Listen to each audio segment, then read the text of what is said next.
কেউ টাকার পিছে ছোটে আর চুন্নু ব্যাপারে ছোটে মাছির পেছনে, কারণ তার কাছে মাছি মানে টাকা আর টাকা। যে মাছিটা কোন দিক থেকে আসতে পারে বা কোন দিক যাইতে পারে শুনলে অবাক হবেন, ফার্মেসির বদলে গাছে বা জঙ্গলে মিলছে আসল ওষুধ। এটা সর্বরোগের ওষুধ। এটা আমি 15-16 বছর ধরে সঙ্গ করি। আমার কোনো ওস্তাদ নাই, আমি একাই শিখছি। প্রথমত মূলত চরে মাছ মারতাম বাতার ভিতরে, তাই ওখান থেকে ওই মৌমাছির চাক দেখে ওইলো লোভ সামলাইতে পারিনি। তো ওখানে ওই মানুষ দেখছি, ওইভাবে ওই বুইতে বানায় আর কি কাটছি, তাই সাকসেস হয়েছি প্রথম একটা। পরে আস্তে আস্তে আস্তে আস্তে এরকম একখান দুইখান এখন একসাথে যদি 100 চাকা হয় সমস্যা নেই, 1 ঘন্টার ভিতরে কাটতে পারি। এই বাসা থেকে আমি বেরিয়েছি, গানবোট আছে মানে জুতা, ওই বাতার ভিতরে গেলে টেলে যাতে সাপ ওকে না ছুঁইতে পারে, আর সাথে আছে সোল কাটার জন্য।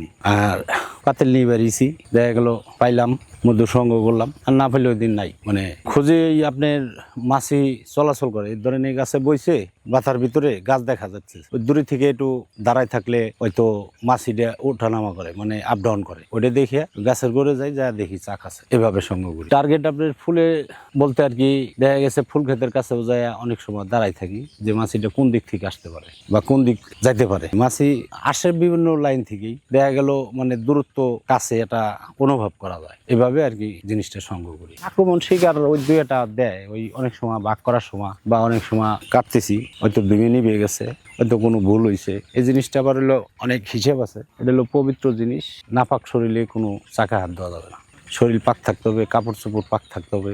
দেখা গেল আমার শরীরে ঘাম আছে, আমি গেছি, ওই মাছিতে গন্ধ পাবে আমার ধরে বসবে আর কি চাকের করে যাওয়ার আগে, এলো হিসেব। আমি অনেক দূরে যাই, অনেক হাঁটি, শালিপুর চরে যাই, টেপাকোলা যাই, ভদ্রসন যাই, আবার মমিনখার ওই পাশে যাই, নামছি ধরেন তাতে 20 কিলো হাইটে এলাম সকাল থেকে, পাইছি ওই যে এতটুকু। নকল করে কিভাবে, মিষ্টি সুরে হয়তো চিনি দিয়ে বানায়া পাতিল ভরে নিয়ে আসে, এর 2-3 হ্যান্ড কাইটে তারপরে ওটা বাসে, তখন বলে যে 1 নম্বর, এখন আর কামড় দিবে না, এটি আর কি ক্লান্ত হয়ে গেছে। হাল আছে, এই যে হাল, এই যে, কিন্তু কামড় দিবে না। এরকম আমি বর্তমান একটু কম, সিজনের সময় 20 কেজি 30 কেজি পাই। এটা সর্বরোগের ওষুধ মধুটা, আপনি যদি খাঁটি হয়। আর যদি ডুপ্লিকেট হয়, ভেজাল হয়, অনেকে আছে চেনি শিরে দিয়ে করে, ওই জিনিসটা আর কি কোনো কার্যকর হবে না, মানে মধুটা নষ্ট হয়ে গেল।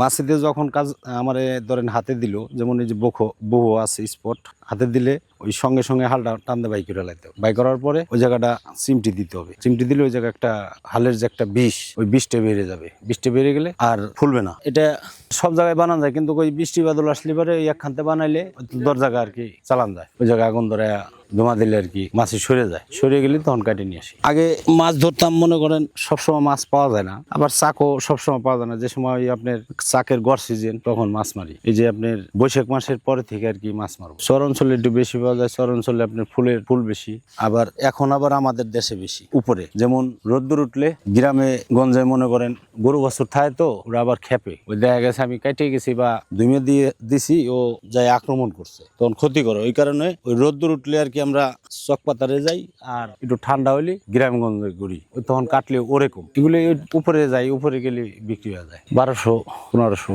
কেজি।